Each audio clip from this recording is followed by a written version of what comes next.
Okay, I'm going to be doing the book of Psalms. I'm doing slowly, very slowly doing every book of the Bible. I haven't done one in a while, so I need to get on that to continue doing that. So I'm going to do the book of Psalms. This might be 2 or 3 videos, but they're important. It's important to know what's going on in the Bible. You need to read the Bible yourself, but I am doing an overview of every book of the Bible, okay? Anyway, so I'm going to talk about the book of Psalms for my next few videos. The book of Psalms is very important. It's probably the most popular book of the whole Bible, just because it's not a narrative. It's poetry and songs. Alright, the book of Psalms is it's like the song book of the Bible, or the poems of the Bible, alright? Some of these psalms are you can find them throughout the whole Bible, but some of them aren't, okay? And everyone quotes the book of Psalms in the New Testament. Jesus quotes the book of Psalms a bunch of times. The book of Psalms is quoted even by the devil himself, okay? So it's important. I'm going to talk a little bit about the form before I get into it. I'm going to talk about Hebrew poetry, and I'm going to talk about the messianic prophecies inside the book of Psalms. There's a bunch of them. The Messiah, prophecies about the Messiah. It's the most quoted book of the Bible. It's really important. The book of Psalms is really popular because it covers every gamut of human emotions, okay? Everyone in every culture, in every time of human history can relate to the book of Psalms. The whole Bible is like that, but the book of Psalms is the most relatable towards everyone, okay? Because it covers the range of human emotions. It has sadness, it has joy, it has sin, it has redemption. Alright, so let me get into the form real fast first. So in Hebrew poetry, instead of Western poetry, which is what we know now, instead of using rhythm of words, words that rhyme, they would use rhythm of thought or parallel thought. This is an example of a type of parallel thought, okay? It's using different words to describe the same thing, okay? How blessed are those whose way is blameless, who walk in the law of the Lord. How blessed are those who observe his testimonies, who seek him with all their heart. They also do no unrighteousness. They walk in his ways. You have ordained your precepts, that we should keep them diligently. This is all saying the same thing, but it's just using different words. Do you see that? These are all just saying this is what it looks like to be blameless, to walk with righteousness. Okay? It's just saying the same thing using different words, the same point. Okay? But it's written like this the Bible's written in poetry because it's supposed to conjure up thought, deep thought, okay? And it's supposed to, it's how you say it, not just what you're saying, right? So this is parallel thought, using different words. Also, the Bible uses parallel thought, but also uses compare and contrast thoughts. For example, this is Psalm 34. His anger is but for a moment, his favor is for a lifetime. Weeping may last for the night, but a shout of joy comes in the morning. See, it talks about his anger, and then it talks about his joy. His favor with his weeping.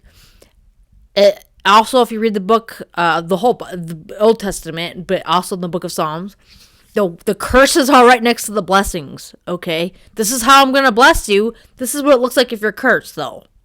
You get that. Instead of parallel thought, they do a parallel and contrast.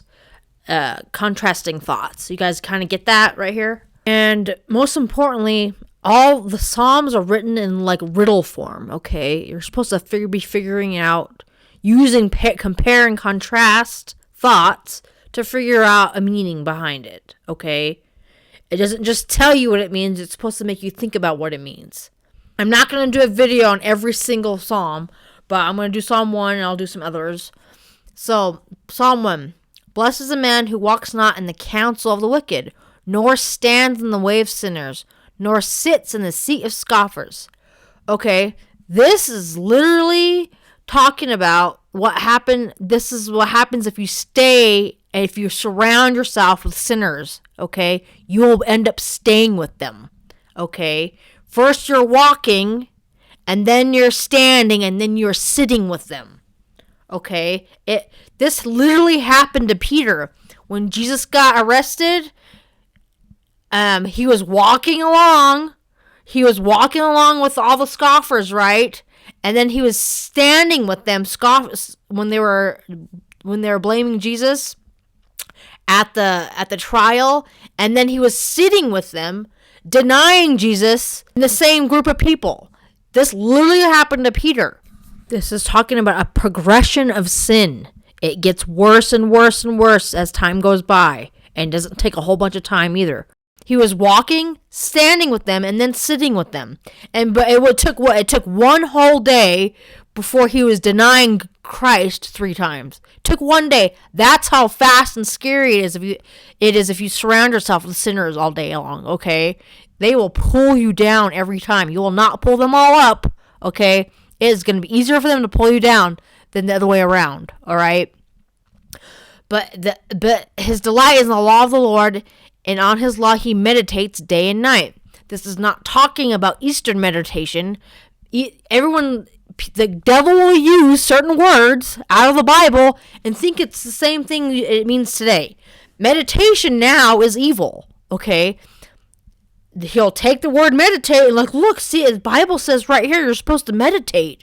This is not Eastern meditation. This is not the current thought of what meditation is. It says meditate on his law. When it talks about his law, it's talking about the Bible, okay? His law is just another way of saying the word of God. You're supposed to meditate. You're supposed to fill your mind with the God. Fill your mind with the Bible and think on it. Eastern meditation teaches that you're supposed to empty your mind, okay? You're supposed to delete, do not think about anything. So something else can come in. That's what it's for. It's preparing your body for possession, basically. I'm not kidding, okay? I used to meditate all the time. I was in yoga. You are being tricked, okay? This is not Eastern meditation. This is filling your mind with God, not emptying your mind so something else can get in, all right? He is like a tree planted by the streams of water that yields its fruit in its season, okay? And its leaf does not wither. You have to plant your tree next to the source of water, which is the Bible, okay? And you will eventually produce fruit. When I was first reading the Bible, I did not understand why in the world it kept talking about fruit. Why does Jesus keep talking about fruit? Why is it saying, why does Adam and Eve, what was it? Why were they being told to be fruitful? This is saving people, okay?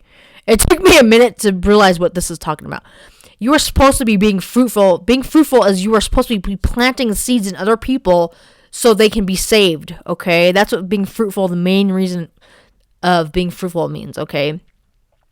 And if you plant your tree next to the stream of water, that it's always going to have nourishment, okay?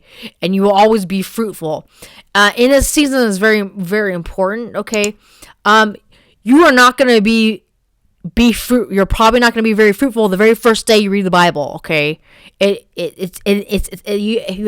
Everything has its season, okay? God has a plan for you in his time, not yours, okay?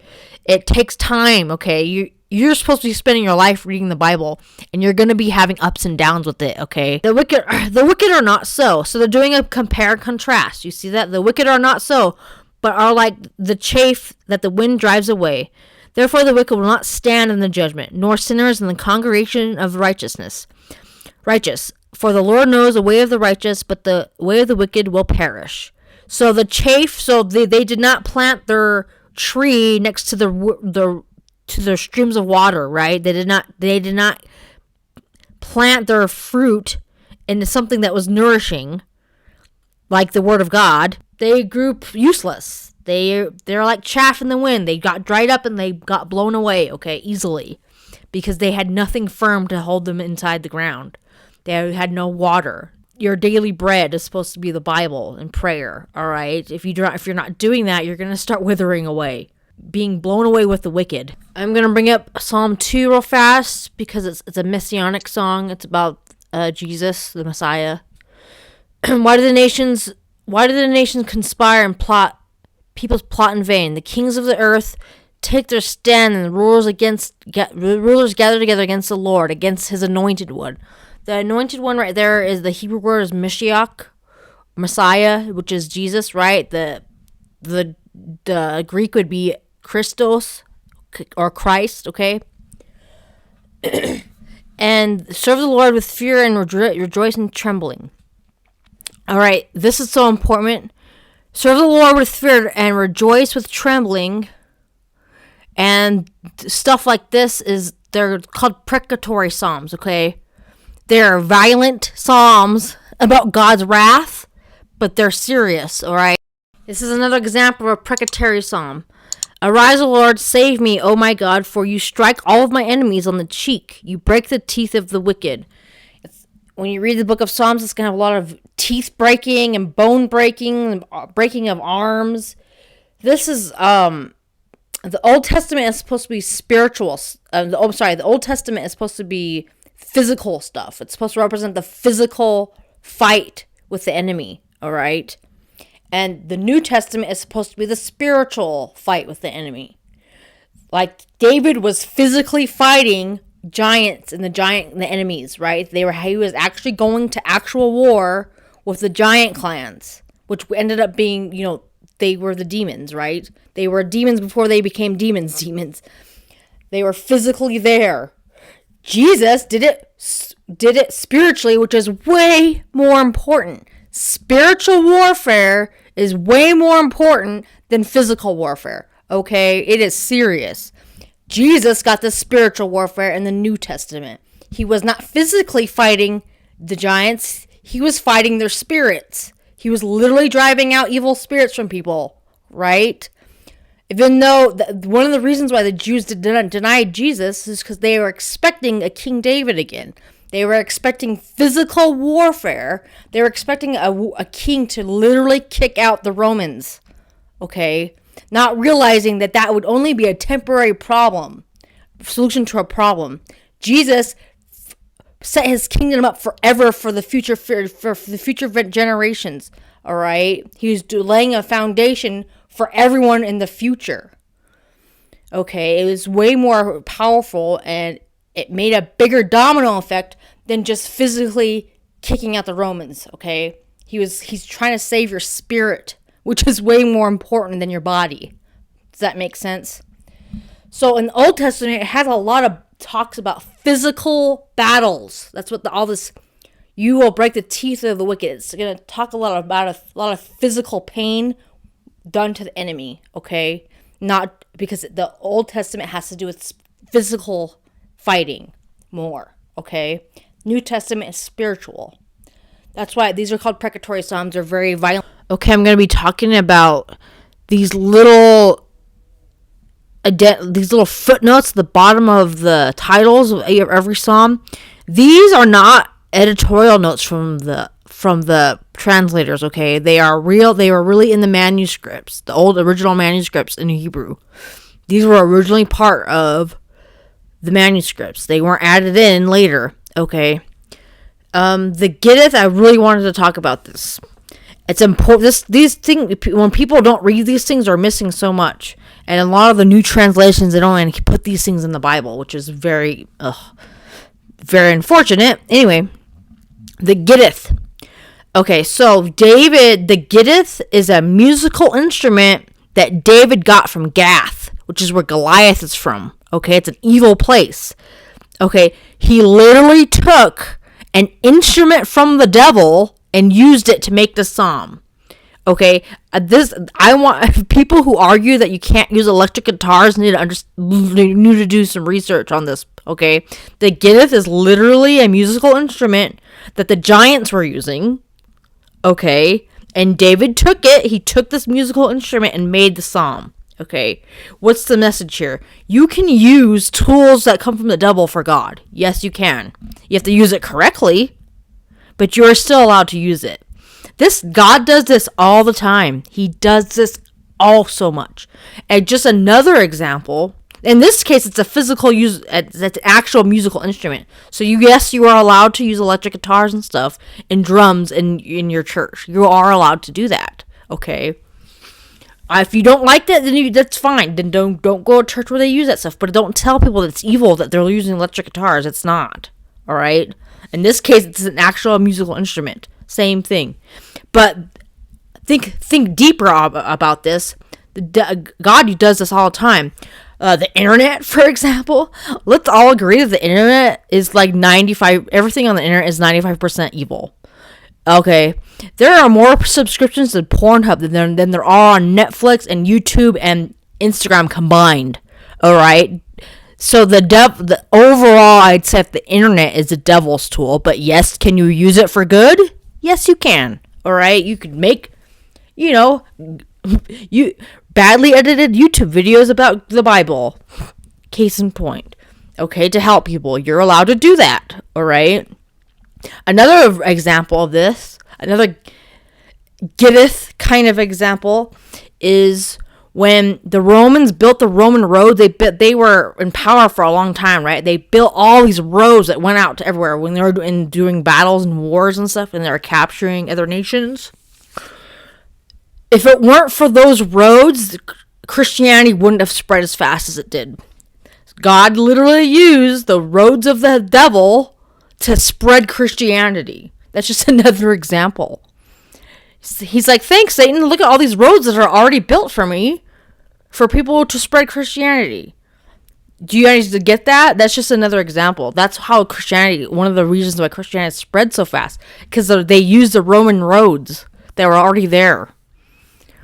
That's just another example. And I wanted to bring up this dominion stuff. This is still in Psalm 8. And thou madest him to have dominion over the works of thy hands. Thou hast put all things under his feet. What exactly did God mean when he says you have dominion over the animals, dominion over the earth? What is he talking about? The devil has dominion over everything. I am not kidding. He is that's why he's known as the prince of this world, okay? The devil has legal rights to most of this earth, okay? You are supposed to be taking it back from him. Your job, remember I just did a video on image? Your job is to take dominion back from the devil. All right? You can't, and the only way you can do that is with Jesus, okay? That's what it means to have dominion over the earth and over the animals. All right? You're not just their bosses. Okay?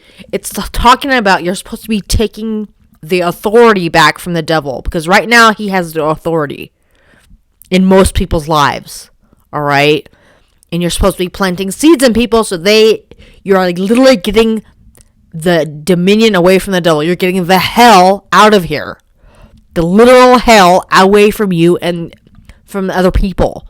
That's what this dominion stuff means. Okay, I wanted to bring up Psalm 14, the beginning of it. Only the fool says in his heart, there is no God. If you are an atheist, you will absolutely go to hell. I mean, okay, you will absolutely go to hell if you are an atheist. I think most people who believe in the Bible know that, but just in case you don't know, you will go to hell if you are an atheist. There's no such thing as Switzerland in the spirit world, okay? You either choose Jesus or you're gonna go to hell no matter what. All right? God left so much evidence of him, of his existence. You're gonna have no excuses. Okay, you are literally gonna have no excuses. You are gonna know what's the God of the Bible. You are gonna know everything when you die. Okay, trust me. Please believe in it before you die, so you don't go to hell. There's no such thing as Switzerland. You have to consciously choose Jesus, or you will go to hell. Okay, this is so serious. When I died, I was an atheist, and I went right to hell. It doesn't matter. It didn't matter if I didn't know. You should have known.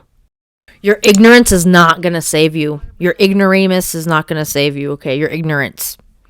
Your You truly believing that there was no God is not going to help you. Your ignorance will never help you after you die. It won't help you at all. Agnosticism, okay? Gnosticism is a little bit different, but agnostic, when people say they think they're so smart, saying, "Oh, I'm agnostic," or I don't believe in a God, but I believe in spirituality. You will go to hell. Okay, it's not funny. It's so funny when people say they're agnostic. Do you know what agnostic means? First of all, it's gnosko means to know. And when you put the I in front of it, it means you don't know. So, agnostic is the same thing as the Latin version of it is ignoramus. When you say you're agnostic, you think it's a joke, but it's not. You're saying that you don't know anything. Agnostics believe that there might be a God, but we don't really know which one he is, or who cares. They don't really care. When you're an atheist and you're agnostic, it just means that you just don't want to be held responsible for your own actions. So you say, "Oh, well, there is no God," or if he is there, we don't really know. We'll never know. It's a mystery which one. Atheists and agnostics, ignoramuses, can't find God for the same reason criminals can't find cops. They aren't looking for it. They don't want to know it. They consciously ignore it because they want to keep doing what they want to do. That's why. That's what's going on. They can't find God because they're not looking. If they look, they would really look. They'd find him right away. Can I tell you why the God of the Bible is so unpopular? Because he's the real God, okay? And he's so unpopular because he has all these rules like, hey, you know what? You actually can't have sex with whoever you want when you want. You can't just go around doing whatever you want and getting drunk and just being an evil person. Sorry, you will go to hell. All right? You are not a divine being just because you watch TV all day. That's still a sin. You have to consciously accept the God of the Bible. All right? He's unpopular because he doesn't want you to have any fun. He's literally trying to save you from going to hell. That's what he's trying to do. And sin isn't even that much fun anyway. Who loves being addicted? Who loves being addicted to stuff? Who likes being addicted to sex? Or who likes dating a whole bunch of different people? Are those people happy? No. You're literally going to hell for no reason. All right? This is the real God. He's so unpopular because everyone in the society says you could do whatever you want. You can be your own boss, right? No. All right? He's the boss. You don't want to listen to him? Fine. Most people... This Bible is so unpopular because this Bible is scary. It is a scary version. This Bible says basically everyone ends up in hell because they do not listen. All right? They don't listen. They just keep doing what everyone else is doing, and they just assume that everything's going to be okay when they die, and it's not. This Bible, it literally tells you over and over again that most people end up in hell. People don't like that. They don't like that. So they make up their own religion, or they make up their own version of God, even though it's not true. But when you die, the truth is you will end up going there if you do not face it. Face the facts that this is real. There is a lot of hell talk in the book of Psalms, alright? There is a lot. I wanted to talk about these 3 particular passages from the book of Psalms. If you've seen my testimony, okay, this is just a passage this is just one passage describing what it was like. For in death there is no remembrance of thee. In the grave who shall give thee thanks? When you die and you go to hell, okay, no one is going to remember you. You are not famous in hell, okay? No one knows you. You are not even allowed to look at other people. If you spent your whole life being famous, making, a name for yourself, making your mark, all right, it is for nothing. There is no such thing as a famous person in hell, all right? You have to pay for every single person you help you have helped the devil lead astray from God, but you are not going to be famous in hell. No one's going to know you, okay? You're there. It's so hard to explain because you're literally there with billions of people, but you're there by yourself. All right? You're there all alone. The other people are not going to know who you were. You are not a famous person anymore. It doesn't matter. Being famous doesn't matter. Okay? And this is just one passage describing that. There is no remembrance of thee in the grave. No one's going to remember you. And even if somebody went to heaven, they are not going to remember you in hell. You guys, you are not going to remember. If you go to heaven, you're not going to, your loved one, if you want to go to heaven, you're not going to remember your loved ones that went to hell. Okay, you're not going to remember them. God will erase your remembrance of that person who went to hell from your memory. That's in the book of Revelations, okay? You will not remember. When you are in hell, no one, your family's not going to remember you if they went to heaven. They will not even know you. It's for nothing. Alright, I wanted to bring up Psalm 6:5. I want to bring up Psalm 9:17. This is so important. The wicked shall be turned into hell. Okay. I know when you read this, you're just thinking you are going, oh man. Read it very carefully. The wicked shall be turned into hell. When you go to hell, you're not just going to a place, you are hell. Okay? You're not a person in a place. Hell, it's so hard to explain. It's literally a different dimension. Okay? You are turned into hell. You are hell. Okay? There's no separation. You are not just in a place, you are that place. You become your sins forever. All right. So when I read this, I was like, oh yes, this Bible does not lie. The wicked shall be turned into hell.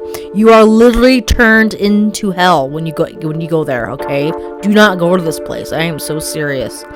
At the end of this video, I'll put my testimony again.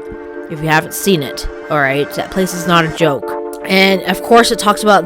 This is a very famous Psalms. Upon the wicked he shall rain snares, fire, and brimstone, and a horrible tempest, and this shall be the portion of their cup. All right, that's your payday for being wicked your whole life.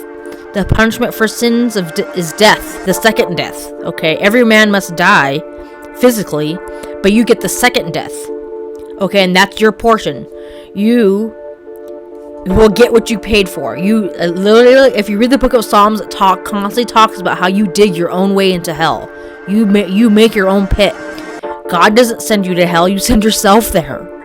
Okay, you literally are going into a dimension of your own making. Please think about this stuff, guys. All right, please think about this and do not go to this place. The book of Psalms has a lot of hell talk. I wanted to end it with that. In my next video, I'm going to talk about the other messianic psalms. All right, I'm going to talk about the very clear prophecies of the coming Messiah, which was Jesus. So my next video will be more on that. All right.